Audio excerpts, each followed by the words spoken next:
the wear and tear with 179 residents and constant visitors in the home, the carpet does need to be replaced. So it's just at its life expectancy. And the risk with not doing it, as the carpet wears and tears, it does start to flip up sometimes, and it does become a significant safety issue for our residents and for anyone visiting the home. Through the mayor, to you, has staff investigated other flooring options, more permanent flooring options? Through the mayor to Councillor Martin, I'm not sure that we have. We do rely a lot on our facilities department, so it is something we could definitely explore. I'm not saying we haven't, but we haven't to my knowledge. Thank you.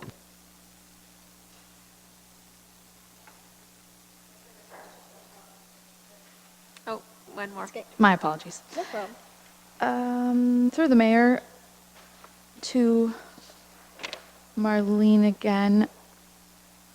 Food and nutrition management software. Has the county or has your department investigated any free software options in replacement? Is this a renewal to an existing program? Is this a brand new program? So through the mayor to Councillor Martin, again, I can't speak that we would have explored free software.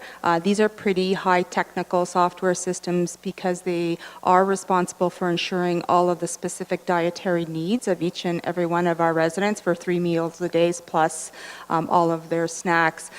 This is a different system in replacement of the old one. We've had significant challenges with the existing system. It isn't at a higher cost, it's just an enhanced system at the same cost to ensure the safety needs of our residents for their dietary needs. Thank you. Councillor Van Passen. Yes, thank you, Madam Mayor. Also on page 221, the LED light conversion program, and this pops up a couple other times in the budget. It costs $25,000.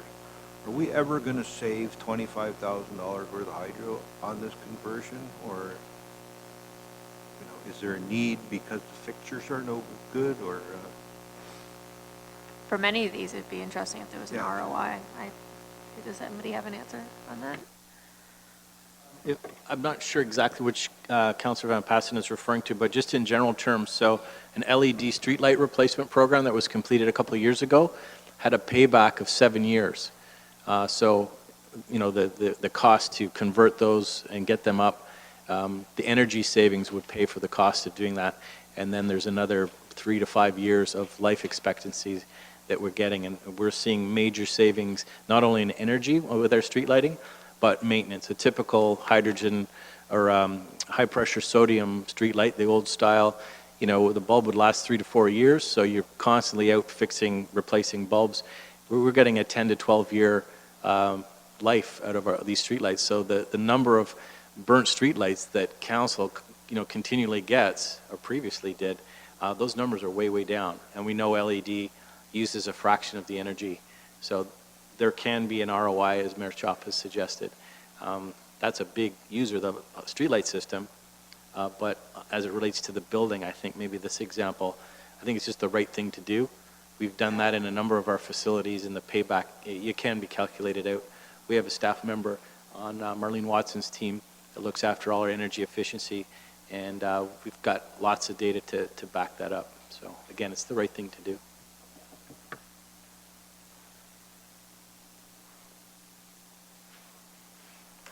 Okay, moving to page 2-2, we're moving into the Community Services Department. The first area is the Community Services Division, and the first department is the Parks and Recreation. It's on page 2-2 to approximately the middle of 2-24.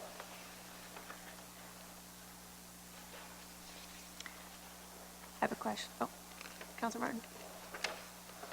Through the mayor to Mr. Cridlin, I wonder if you could please elaborate on, let me find my line here, envelope upgrade Simcoe Rec Center, and additionally seating in Talbot. I know that's down the line a little bit, but as we have future conversations about a Norfolk County hub, I would be interested in hearing about these building upgrades.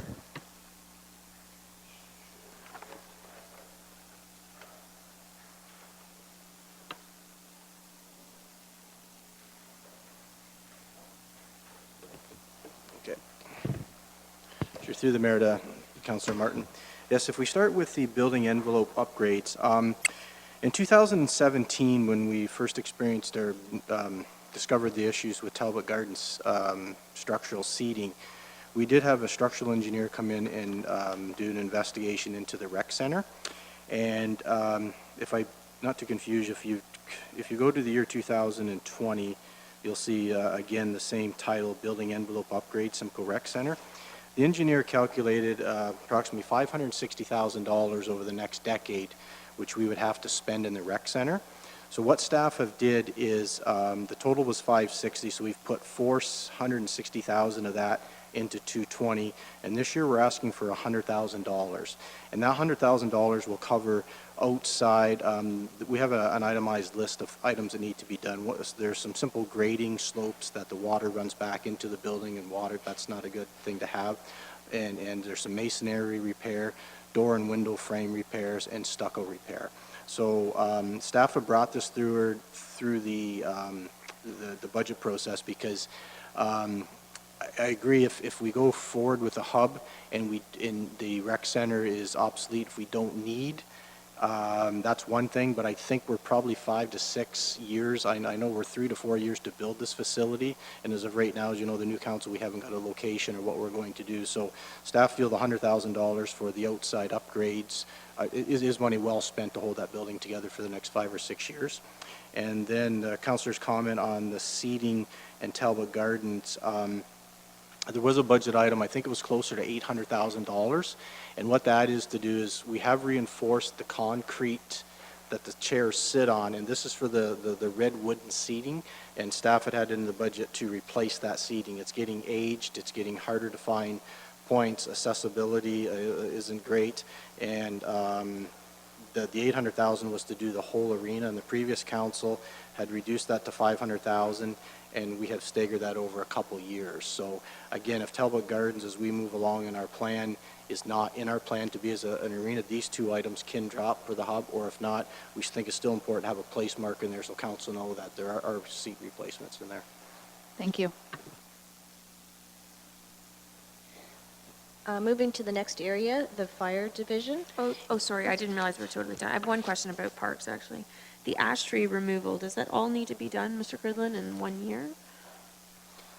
Through the chair to the mayor, this is year 5 of a 5-year program, and each year we had budgeted $200,000, and I've checked the records. We have spent approximately $750,000 of the 800 in the previous years, and this being year 5 will wrap up the majority of the ash trees. So with this out of the way, the trees that are left will be on our trails and some park systems, which we figure we can cover in-house with our public works staff. So I'm going to say the program was put together for liabilities as these ash trees fall down, come onto roads, that sort of thing. So I would say yes. Through this tendering process, we get a very low cost dollar per tree, and we still have a lot of ash to go. So I would say yes, we do need this for this year for liabilities. Councilor Abbott? My question through Mayor to staff is also in a line of, is this needed? It's a large amount of money. I realize it's likely in reaction to invasive species, and the dying off of these trees as they become hazardous is of concern, and they should be removed in specific areas. It's a large dollar value, and I was wondering if we have been successful, because I'm not seeing years prior, about obtaining any grants in that regard. Are we as a municipality totally on the hook for paying for ash tree removal, and is there no other avenue for us to explore in terms of funding? And if we are in fact in our last year, is this $200,000, is there any negotiating room in terms of that allocation? Is there an ability for us to inquire further about applying for grants or subsidies and helping us manage this issue? Through the mayor to the councillor. I may look to Nikki Sloat on my right here. To my knowledge, when this program started 5 years ago, I wasn't in this position. I don't believe there were any federal provincial grants that municipalities could get for the emerald ash borer and the damage it was doing. I would just assume, to my knowledge, if there was, staff would have applied for that and given the money, but I don't believe there was. Nikki's nodding in agreement. The other thing too, if we're not to move forward with this, it would kind of just shift the liability and the cost to our public works folks, because these are roadside trees for the majority. So under community services, we have the forester, so they go out, do the inventory, mark, and put the contract together for contractors to bid. So if we didn't do this, I'm afraid we'd probably just be shoving it to my friend Mr. Baird and his group as the roads crews, as these trees begin to fall and complaints come in. So either through this or through public works, we're going to have to do the work to clean the ash up off our roadsides. Thank you.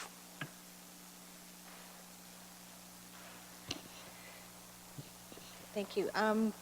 Moving on to the Fire Services Division, we have, or Department, sorry. The fire area includes not only the fire vehicle, the vehicles themselves, but it also includes firefighting equipment, the SCBA equipment, their software management system, and also on the around the bottom of page 2-25, I just want to point out there is fires. You'll notice that there is a individual program for upgrades to the various fire stations.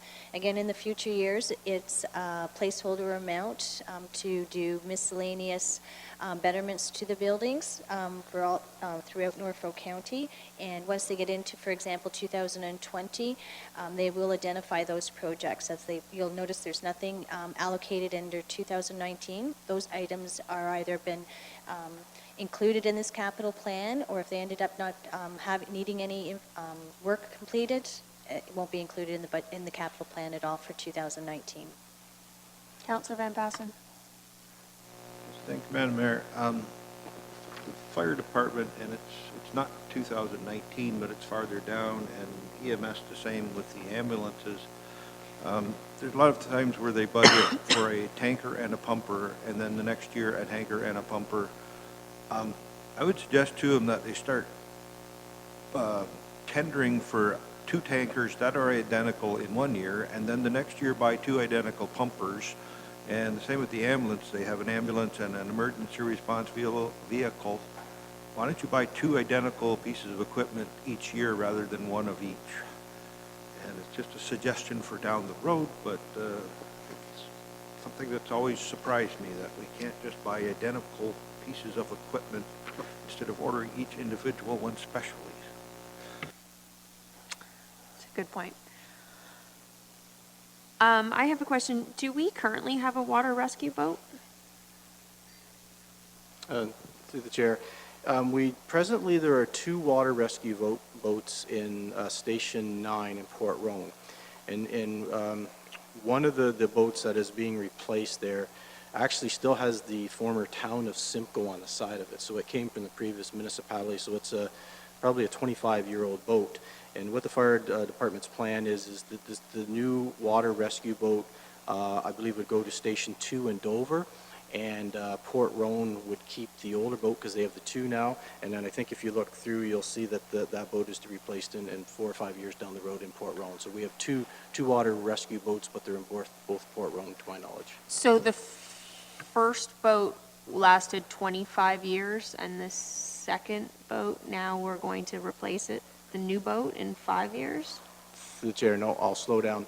The boat that's being replaced this year is 25 years old plus. Yeah. And Port Rowan has 2 boats. It would be the second one that would replace, I don't know the year, but we're not replacing the boat that we're asking for money for this year.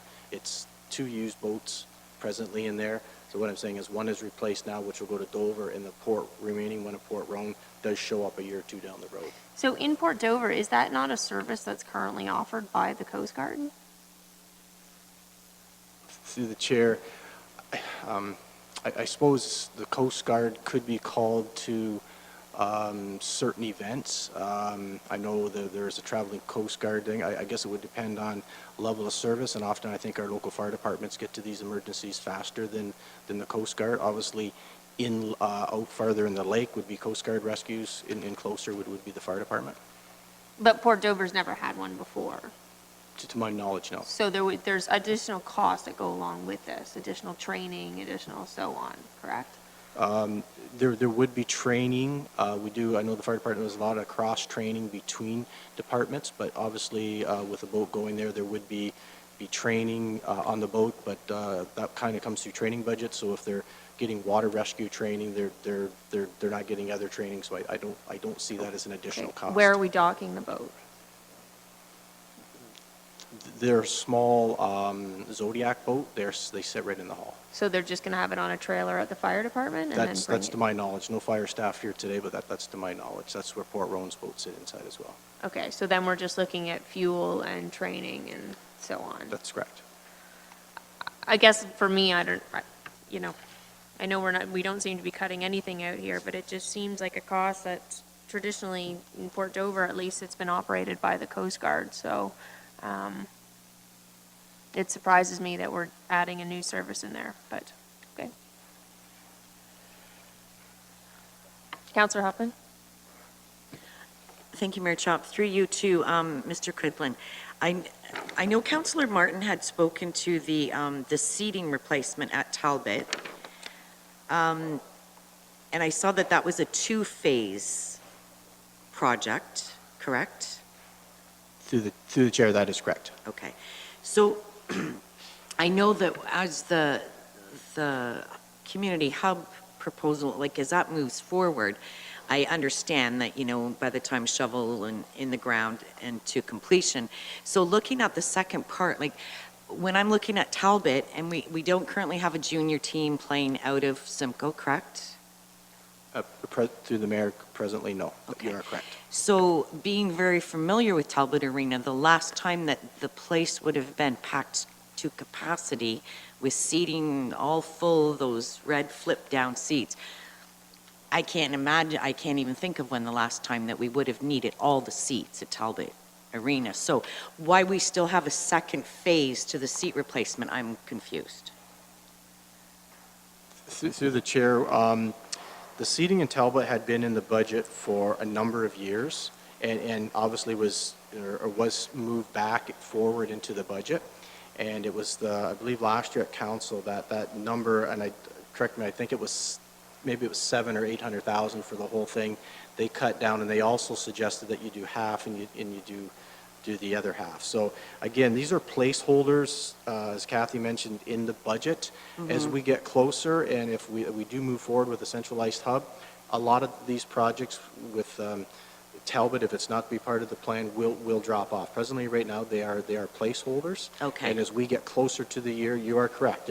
If we have a major change in hockey where we have even lower numbers, this something exceeding for two sections, we'll definitely take a lower priority, and we'll probably we'll focus on things that are more of a priority, more of a need for our community users. Okay, and so that would go as well as with the arena floor and board replacement at Talbot and Simcoe Rec Center, because that's almost $2 million. So that's in 2021, 2022. I understand it, in terms of placeholders, but we wouldn't be putting $2 million into those facilities, correct? Through the mayor of the council, no, that is correct. Okay. There's an industry standard on the floors, and after a number of years, they get some heaving and cracking, so they should be replaced. When you do the floor, it makes sense to replace the dasher boards around as well. Okay. So you are correct. If Talbot is not to be used as an ice arena, the money would not be spent on those items as well. Okay, so you can understand my confusion, right? For sure. And that's why a lot of these items, as we've talked about the hub in the last year or two, a lot of these items have just been slowly bumped back until we get our concrete plan together and where we're going. But again, staff like to see them in the budget, so staff or council are aware if the hub isn't there, that these other costs will come into play to keep our existing facilities Okay, thanks for clarifying that. I appreciate it. Thanks. Two questions for Mr. Cridlin. Actually, just since you hop back to parks there as well, I just was curious, the electric conversion of the Zambonis, is that necessary? Through the chair. Last year was our first electric Zamboni, which we had put in the Waterford Arena. And the benefits, there's a life cycle. They are a little more money to buy, but they will last longer. They are electric, so you have zero vibrations, zero emissions in the room, so within the arena, so health and safety needs are improved. as well as the green technology is catching on. You charge the batteries, the life cycle. Electric machine, again, costs a little more to buy, but when you work out the life cycle, they're cheaper to operate. So on these new initiatives, do we have, for example, an ROI on that investment? If it's lasting longer? For return of investment, I don't have it with me, but I definitely can get it, because any of the manufacturers that are promoting this newer technology, obviously that's the big buy-in. And the other question is, I find it surprising in terms of the fire station building repairs and maintenance. We've got 125,000 year over year, yet we have no fire station building repairs and maintenance in 2019? Through the chair. Yes, as Kathy explained, we have 11 stations. So in the past, there was a larger set number, and I think it was close to the 125,000. And we felt this year that we had no immediate needs that we could see. But going forward, there's always going to be painting, carpeting, doors, that sort of thing. So again, in this case, the 125,000 is a placeholder. As we refine, you may find that the 125,000 is maybe 80,000 next year. The following year, maybe closer to 100. It's just as the needs come up on the maintenance. Thank you. Still within community services, the next department is the paramedic services. It's located on the middle of page 2-6 to the middle of 2-8. And again, it's similar to fire services. It includes the equipment and buildings and paramedic service equipment.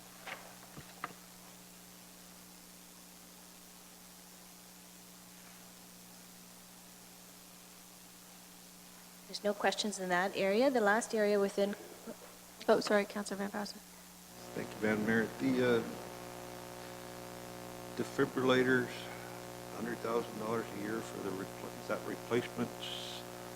I didn't know little boxes like that were so expensive, but how many a year is that? Through the chair to Councillor Van Passen.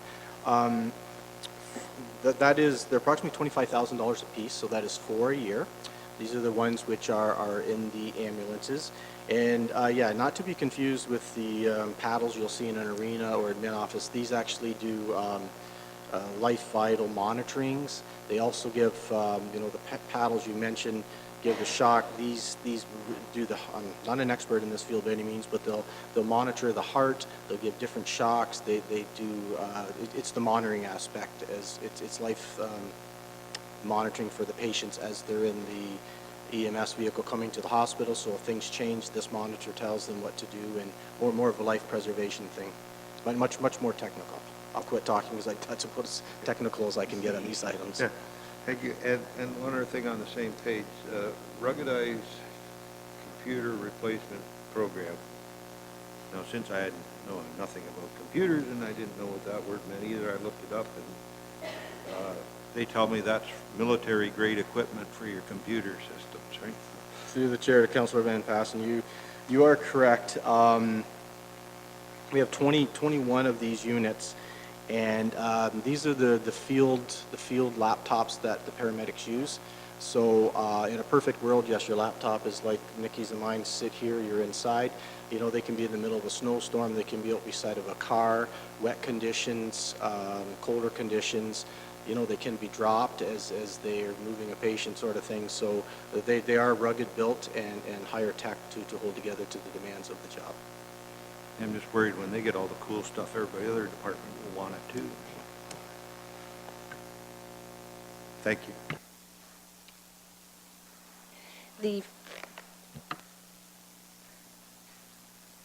Councillor Taylor.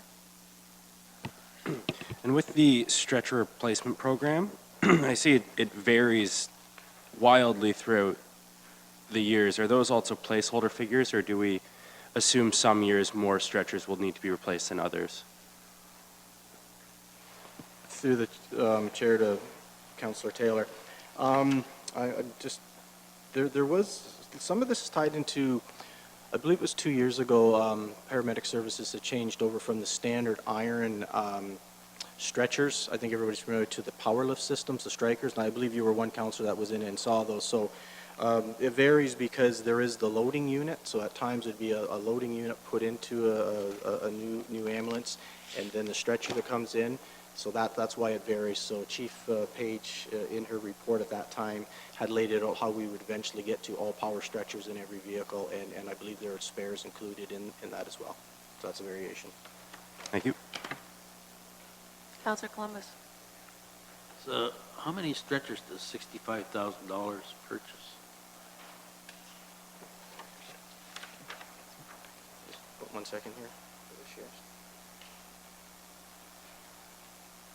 Okay, got it. Through the mayor to Councillor Columbus, what I have here from Chief Page, who's not able to be here today, the 219 budget, that covers, you'll see two new ambulances farther down in here. So what that is that is the cost to actually take existing power stretchers that we have in a couple vehicles and move them into this vehicle, as well as one full installation of a new one into another ambulance. Yeah.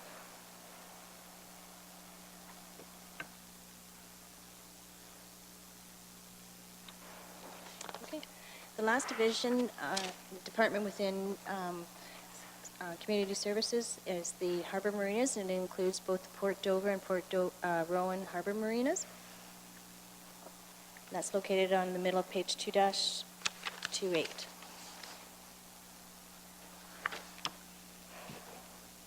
I have a question there.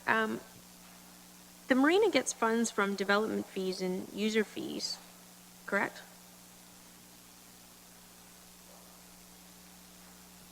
Yeah. Sorry, Mayor, I'm looking at finance side to explain how that works. Through the mayor, yes, they do. We'd have to look into the projects that are actually funded from the development charges. And the marina has its own reserve accounts, correct? Correct. And the marina is making money, correct? Or according to staff, it's making money? Yes. So why would these fees not come out of the marina reserve accounts? Why would taxpayers be paying for the marina upgrades? To the mayor, I believe all of the projects are being funded from the reserve funds. So this isn't impacting the levy at all then, these? Correct.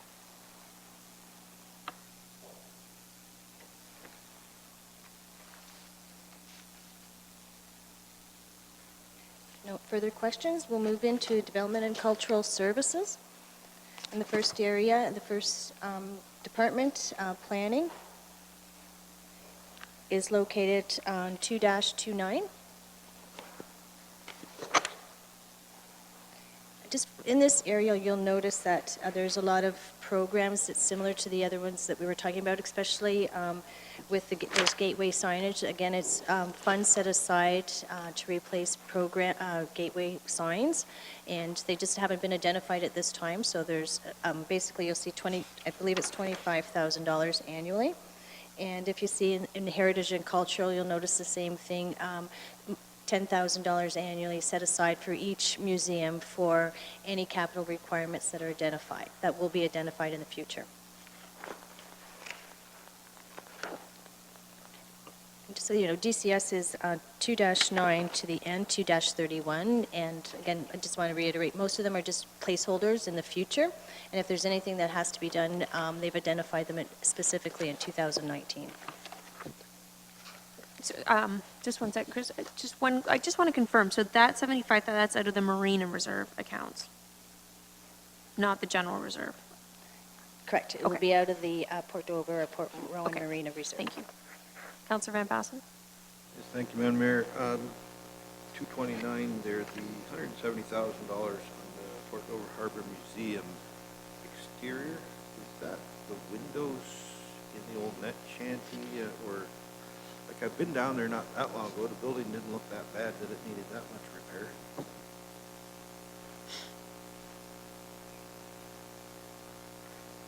Through the mayor, we could bring that project sheet up if you'd like.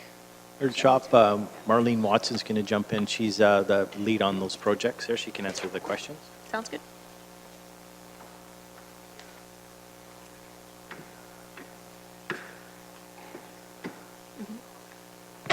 Through the mayor. At first glance, it didn't look too bad to us either, but we had a consultant come in and do some more investigative testing, and there was a lot of wood rot found. There was also some structural issues with the roof.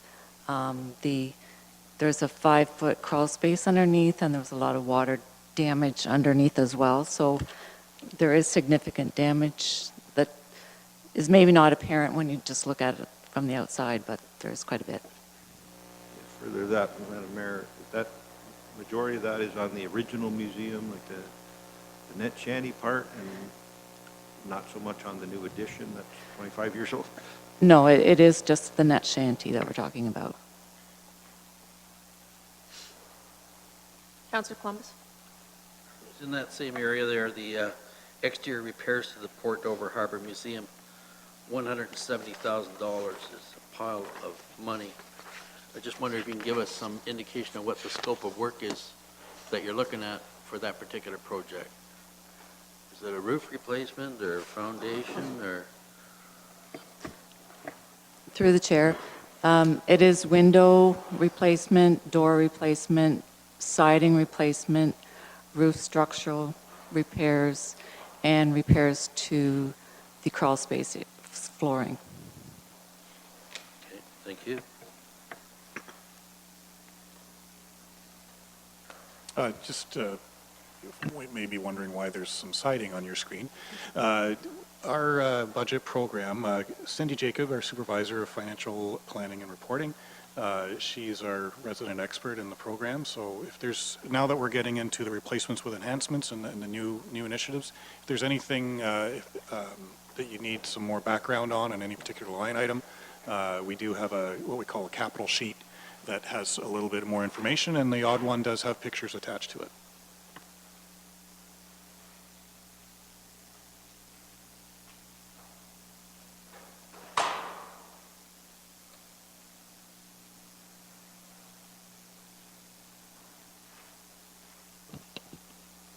Okay, if there's no further question on the capital plan for the replacement of capital assets, we can move into section 2.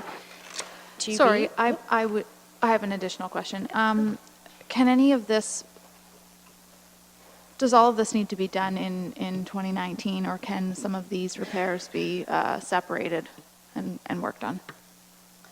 I would suggest that it would be more efficient to do it all in 1 year rather than having a contractor come in over multiple years. And if this work isn't done, there's just further deterioration. Thank you.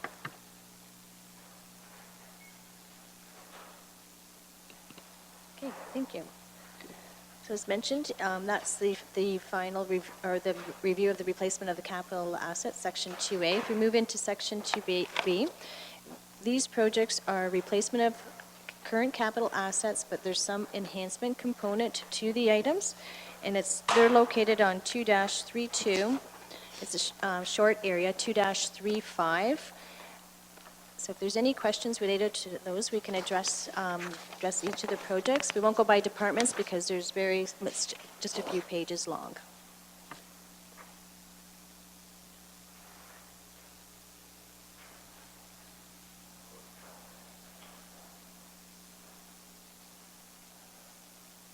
Councillor Martin?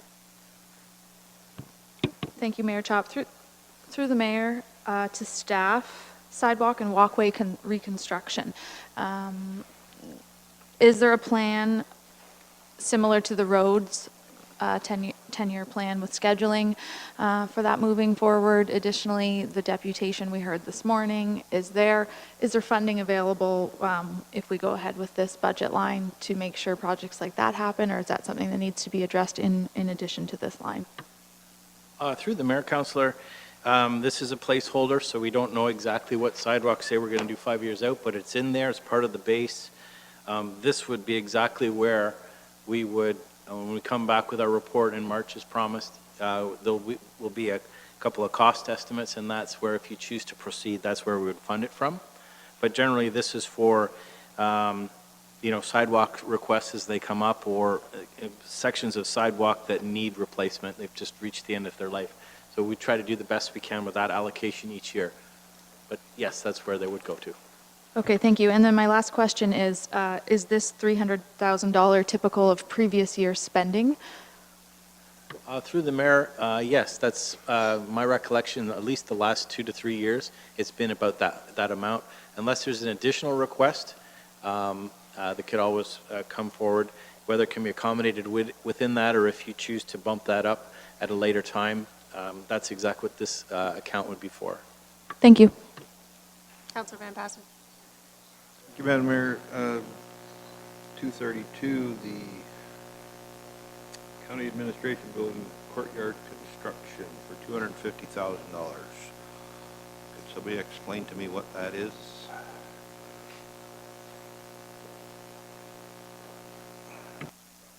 Through Mayor Chop, I'll speak to that question to Councillor Van Passen.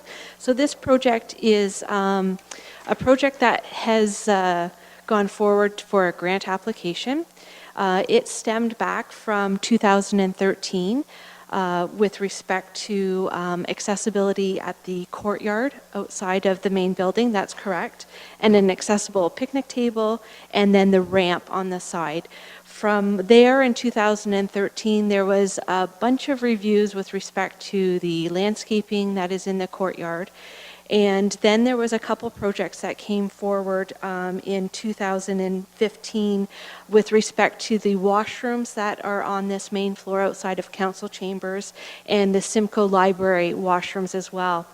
A grant funding announcement was made last year, and staff collectively worked together to pool all of those projects, so the courtyard, the washrooms at council chambers, and the washrooms in the Simcoe Library to be eligible to apply for a grant application. And we have applied for that grant. The total project is $550,000, combining all of those three projects together. And we're anticipating, if we're successful with the grant application, that we'll receive $357,000. Phase one of the grant application was, I want to say, approved in principle. They requested additional information this fall from staff, and then it will go on for further review to see if we're successful. But in summary, the courtyard itself will remove the existing curb cut and vehicle access off of Talbot Street. It will fill in the sunken courtyard area to make the level ground, for which will be able to be accessible to all. And it will include setup with a picnic table and benches that are accessible, making sure that the ground surface is appropriate and remove any barriers for people with disability or mobility devices. The project concept includes installing some bike racks, as I mentioned, the furniture and seating and benches, some lighting and electrical outlets so it can be used as a gathering place. And then also includes some minor landscaping, including a sensory garden, so people with disabilities can touch and feel. We have had a successful garden in Delhi at the museum there. The cab washroom upstairs by council chambers is to renovate both the existing male and female washroom to become a single male and a female washroom and one additional accessible universal washroom that would include an adult change table. So as you know, this washroom is available to the general public that comes to council on Tuesday meetings or other times. These washrooms in Tuesday's meetings are the only available public washroom, and we've had individuals that need to use a facility and they're not accessible. So that's that project. And then finally, the library washroom is to renovate the existing main floor washroom to become a universal accessible washroom and include an adult change table.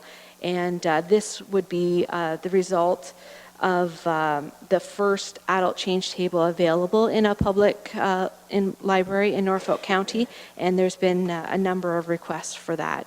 So combining, being strategic and combining and looking at sort of three different projects that were on the capital forecast, we pulled them together and we've made a submission to the federal government for a grant application, and hopefully we'll be successful with that grant application. Thank you very much. That's a lot more than just what I got from one little line. But so I would assume that this 250,000 that's in the capital budget will only be used if we're successful with the grant application. Otherwise, it's going to stay there, or Mr. Johnson?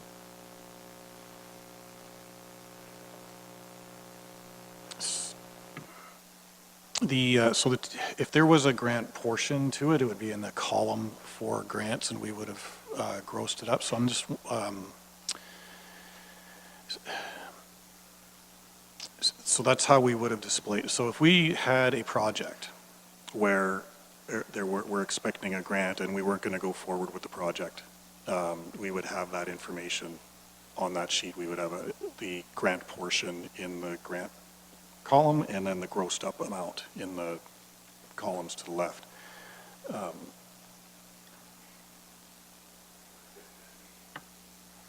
this line item should be $550,000 over on this side, that 350 comes from a grant and 200 comes from.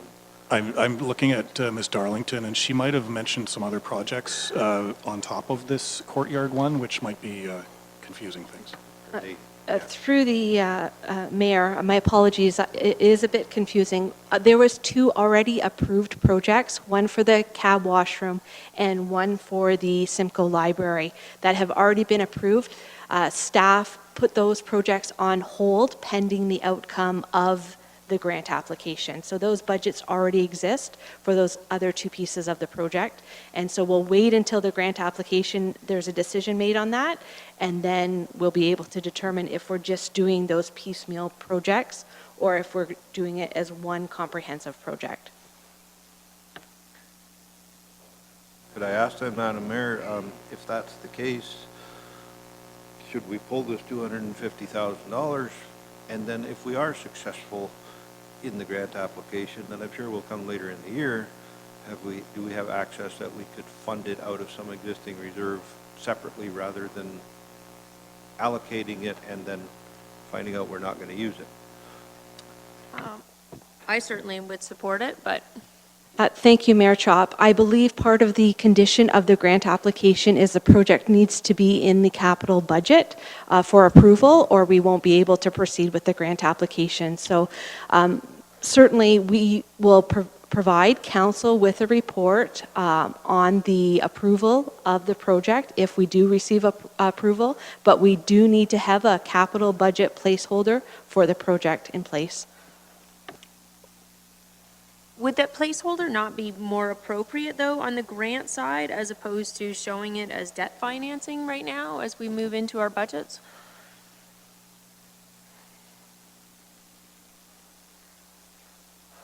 So when we are not sure, if we don't have a guarantee that we're having a grant, then we use a conservative approach, and we would fund it from where we would fund it if we are not successful in the grant. But we're suggesting not funding it if we're not successful. That was the question.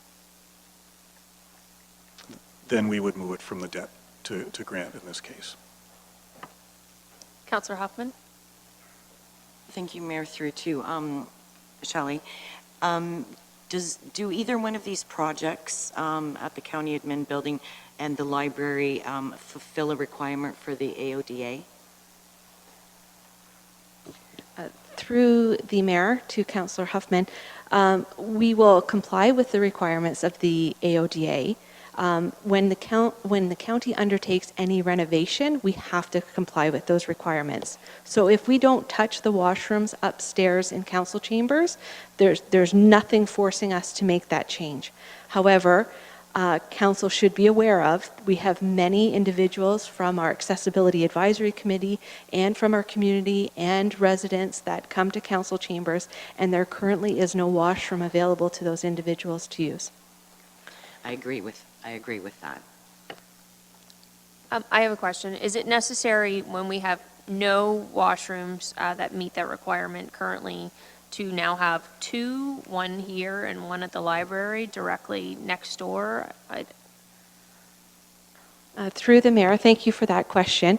So the library operates on different hours than when we have our meetings in the evening at council chambers. So the intent, of course, is to be able to have a washroom here available during after hours and not necessarily when the library is open. If an individual is upstairs in council chambers and required an accessible washroom, they would need to take the lift to the main floor and go outside to the library during its opening hours and then come back upstairs and participate in any of the public type meeting that's happening at council chambers.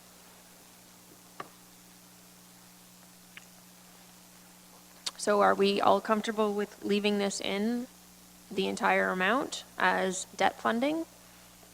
Councillor Van Passen?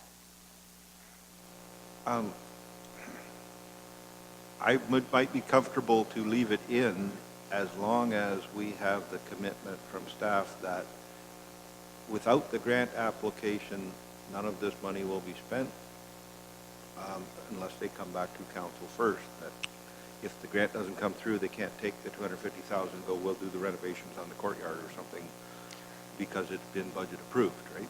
The way I see the challenge with leaving it in as debt funding is that's going to impact the levy as opposed to, and if it doesn't happen, then the money is just left and we're still paying for it versus moving it to the grant, as you'd perhaps suggested that it didn't go through unless we got the grant money, then it would not impact the levy if it didn't happen. But what we found out today, if it's debt funded, the debt won't be issued till next year, and it's going to be the third year before we would have to pay any payments on it, and that's the first year it will affect the levy, so as long as we don't spend it, it's not going to affect the levy down the road.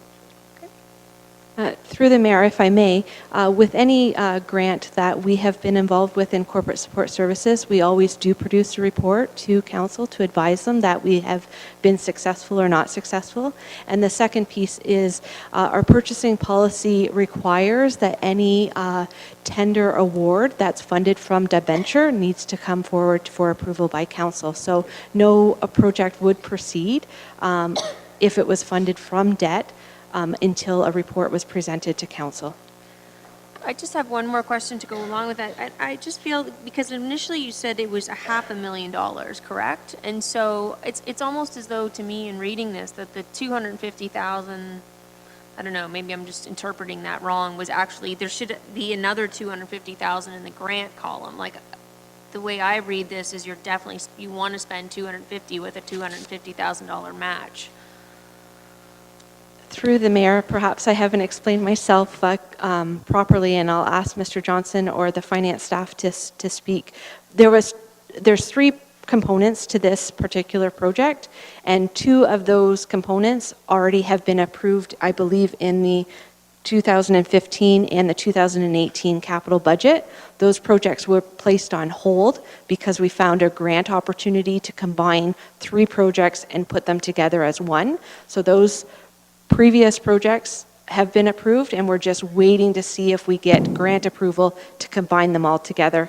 And I would ask finance to maybe clarify if I'm not speaking correctly on that matter.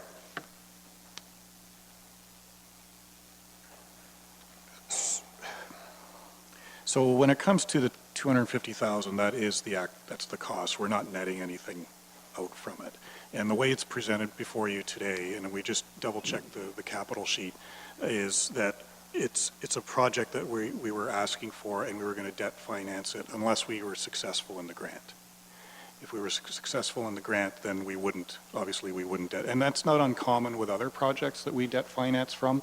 We'll learn more this year because we are going to bring a report to council related to debt.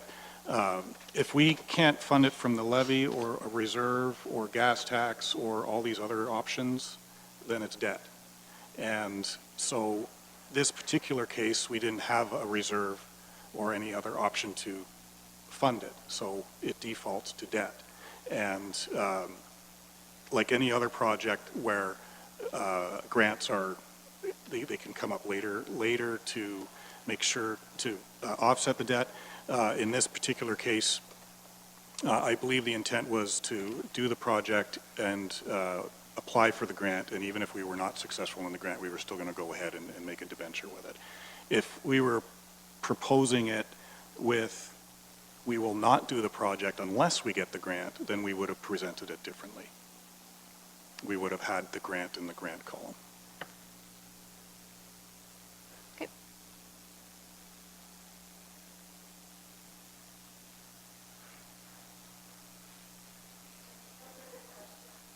Sorry. If there's no further questions in section 2B, we'll move into section 2C, the new capital initiatives.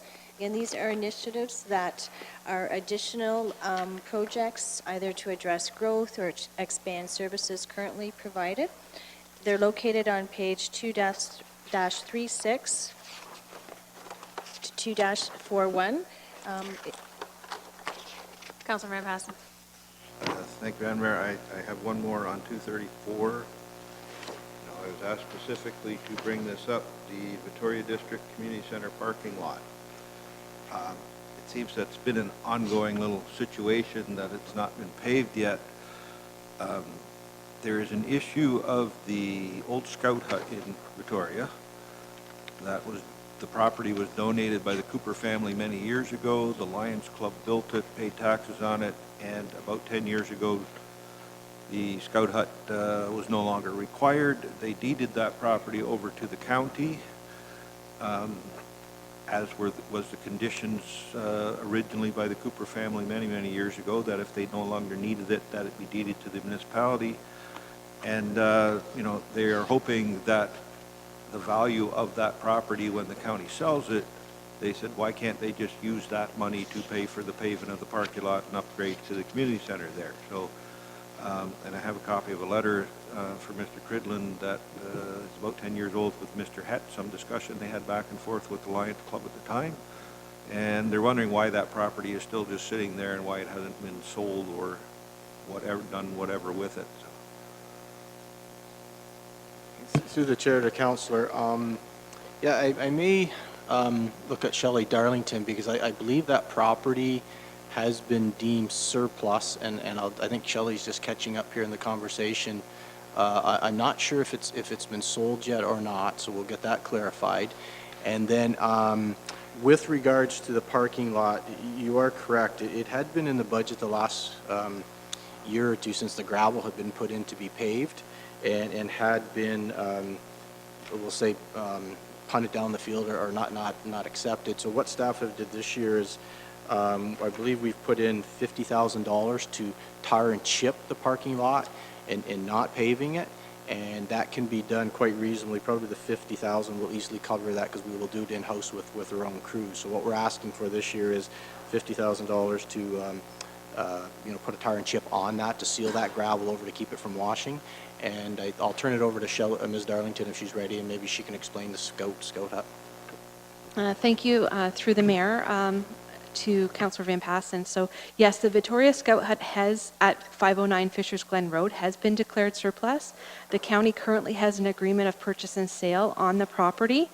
There is a condition that we're working through, and we have until March 29th, I believe, to finish that condition, and we'll be providing a report to council at the conclusion of the agreement of purchase and sale on that surplus property. Yes, thank you. I think there is a matter there of a certain amount of community pride that it's not costing taxpayers dollars. Those are local community dollars that have been there, and they're just taking the Scout Hut, using that to upgrade the other facility, and I think they're quite proud of their little community in Victoria, and we want to make sure everyone's aware of it. So, thank you. Councilor Columbus. Madam Mayor, before we move on, there's a couple gentlemen here from Valley Consulting that are here to address the County Road 45 bridge replacement. I'm a little bit concerned about time because we have to go to the Long Point Conservation Authority meeting as well this evening, which so I believe would suggest that we deal with the 45 bridge right now. So, I won't be available tomorrow if we're looking at continuing on. We don't have any more days scheduled for the capital budget, so it won't be until February at that point, if we can't get through it. Well, my concern is if we don't, this bridge has been delayed a month already, and it's costing us, I believe I was told, $12,000 to to have these guys here. Their time is valuable. And I think we should be hearing what they have to say about the County Road Okay. 45 bridge. We can. Please, Mr. Val, if you'd like to present your report.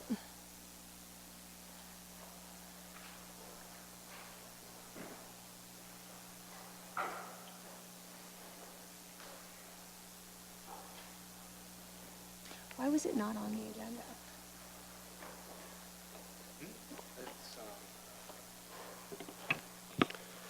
Thank you, Mayor Chop and members of council. My name is John Valley. I'm the president of G. Douglas Valley Limited. We are your consultants for the Road 45 bridge. I am the president of the firm. Ryan Elliott is with me today. Ryan manages our structural engineering group specializing in bridge construction, and I'm going to leave the presentation to Ryan. If he needs any help from me, I'll come back, but I think you're in good hands with Ryan. Thank you, Mayor Chop, members of council. I appreciate the opportunity to be here today and to answer any questions that you might have regarding the Road 45 bridge. It is my understanding that the report that we had prepared for staff was distributed. I'm not sure if that's been formally presented to council, but hopefully everyone has had it and has had a chance to digest it. Yes, I believe that's the one. The previous council had given direction following the closure of a municipal class environmental assessment to replace the Road 45 bridge with a two-lane structure. Subsequent to that, our design team began work, and it's my understanding in December that the current council had asked us to prepare a report regarding options for different types of bridges and costs. So at that time, knowing that we are time sensitive for tendering and construction, we quickly went to work contacting bridge manufacturers to satisfy concerns that were noted to us, as well as reconfirming information that was provided and researched in the environmental assessment in the project file report. Further to the details of the report, the executive summary outlines that essentially pony truss bridges, while attractive, don't necessarily have the lifespan or the durability of prefabricated concrete bridges. As well, pony truss bridges and their Canadian counterpart, which would be called a maybe bridge, are more temporary in nature, typically suited to temporary construction practices. However, have been used for permanent placements, but have a limited lifespan as well. Further analysis of all the options, prefabricated trusses, prefabricated pony trusses, prefabricated concrete, and one-lane versus two-lane in conjunction with public safety issues with road flooding, road overtopping, and other safety measures, road design and such. The analysis concluded that a prefabricated, precast concrete structure gives Norfolk and the taxpayers the best bang for buck, considering lifespan and durability, as well as functionality. Where it concerns one lane versus a two lane, there are certain cost implications to one lane versus two lane. I think there may be a common misconception that a one-lane bridge versus a two-lane bridge would be half the cost. That, in analysis, doesn't turn out to be quite true. It roughly turns out to be about a 70%, 30% split. For a project of this nature, given the scope of the flood measures to be addressed and the road work that needs to be done, it works out to about a 10 to 15% difference in cost for one lane versus two lane. And aside from those facts, in watching the proceedings in the last day or two, understanding that the municipality has some financial need to find savings wherever it can. And if it is the direction of this council to go to a one-lane bridge versus a two-lane bridge to save that 10% of cost, which in this case works out to roughly $200,000, which is significant. If the direction of this council is to proceed with a one-lane bridge, we certainly can do that. The exceptions to the bridge code allow at this location for a one-lane bridge, given that certain parameters are met. The analysis and the report that we had prepared indicated this. However, it was the conclusion of the municipal class EA, as well as our analysis, that